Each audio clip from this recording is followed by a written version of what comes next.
ఆడబిడ్డ పార్టీ పెడితే ఎలా ఉంటుందో చూస్తారు. కల్వకుంట్ల కవిత గారు ఒక కొత్త పార్టీ పెట్టిండ్రు అనుకో, ఇప్పుడు ఈమె నమ్ముకొని కొన్ని వందల మంది కార్యకర్తలు ఉంటారు. రేపన్న నాడు జాగృతిలో భవిష్యత్తు ఉంటుందని కవిత కొత్త పార్టీ పెడితే వాళ్ళ బ్రతుకులు ఏమైనా మారుతాయని, బీఆర్ఎస్ లో కావచ్చు, కాంగ్రెస్ లో కావచ్చు, బీజేపీలో కావచ్చు దొరకని అవకాశాలు ఇక్కడ దొరుకుతాయని ఆశావాహులు ఎంతో మంది కూడా పోయిన వాళ్ళు ఉన్నారు. నాకు చాలా సన్నిహితులు కూడా అందులో ఉన్నారు. నేనేమంటున్నా అంటే పార్టీలు పెట్టడము పక్కకు తప్పుకోవడం మాత్రం చేయకండి. మీ కారణాలు ఏవైనా ఉండొచ్చు. ఒక పార్టీ పెట్టడం వల్ల నమ్ముకొని వాళ్ళ శ్రమను, వాళ్ళ డబ్బుని, వాళ్ళ సమయాన్ని వెచ్చించి తీరా ఒక నాయకుడు అంటే సిద్ధాంతాలను మర్చిపోయి, మూలాలను మర్చిపోయి ఆ పార్టీని ఇంకో దాంట్లో విలీనం చేసినప్పుడు, ఆ పార్టీని రద్దు చేసుకున్నప్పుడు ఏమైపోతుంది అంటే కొన్ని వేల మంది, కొన్ని లక్షల మంది వెనకాల ఉన్న వాళ్ళందరూ మిమ్మల్ని నమ్మిన వాళ్ళు నష్టపోతారు. అంటే జస్ట్ లైక్ షర్మిల, తను ఏం చేసింది, ఆమె పార్టీ తీసుకొస్తే ఏమైపోయింది, ఏమైనా నిలబడ్డదా, తీసుకుపోయి కాంగ్రెస్ లా విలీనం చేసింది. ఇప్పుడు ఇంకొక ఆయన వచ్చిండు, అదే తెలంగాణ రాజ్యాధిక పార్టీ. ఇప్పుడు ఈయన వచ్చి బీసీ నినాదం అంటాడు. మొన్న ఒక ఆయన ఆర్ఎస్ ప్రవీణ్ అనేట ఆయన, ఇక ఆయన కంటే మొగోడు మునగాడు లేడని అనుకుంటాడు. ఆర్ఎస్ ప్రవీణ్ అనేట ఆయన ఏం చేసిండు,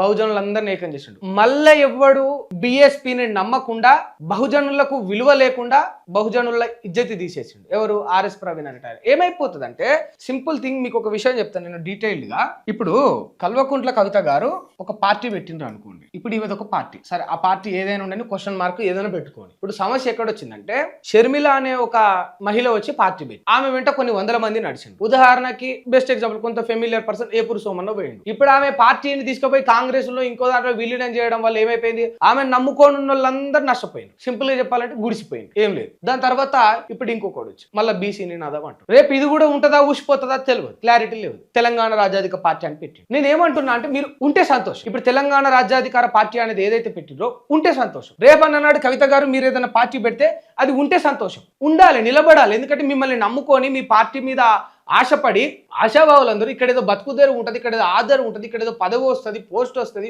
ఓ టికెట్ వస్తుంది అని నమ్మి మీ వెంట వాళ్ళ సమయాన్ని, వాళ్ళ డబ్బును పెట్టిన వాళ్ళు తీరా మీరు తీసుకునే డిసిషన్స్, మీ సిద్ధాంతాలను, మీ మూలాలను పక్కన పెట్టి ఆ పార్టీని రద్దు చేయడమో, ఆ పార్టీని ఇంకో దాంట్లో విలీనం చేసినప్పుడు ఏమైపోతుంటే లక్షల మంది మిమ్మల్ని నమ్ముకొని వచ్చి నష్టపోతుంది. జస్ట్ లైక్ ఇప్పుడు ఆర్ఎస్ ప్రవీణ్ గొంతు కోసినట్టు, లేకపోతే మళ్ళీ షర్మిల గొంతు కోసినట్టు ఇప్పుడు తెలంగాణ రాజ్యాధికార పార్టీ అని మీరు పెట్టారు కదా, మీరు అట్లా చేయకుండా ఐ కైండ్లీ రిక్వెస్ట్,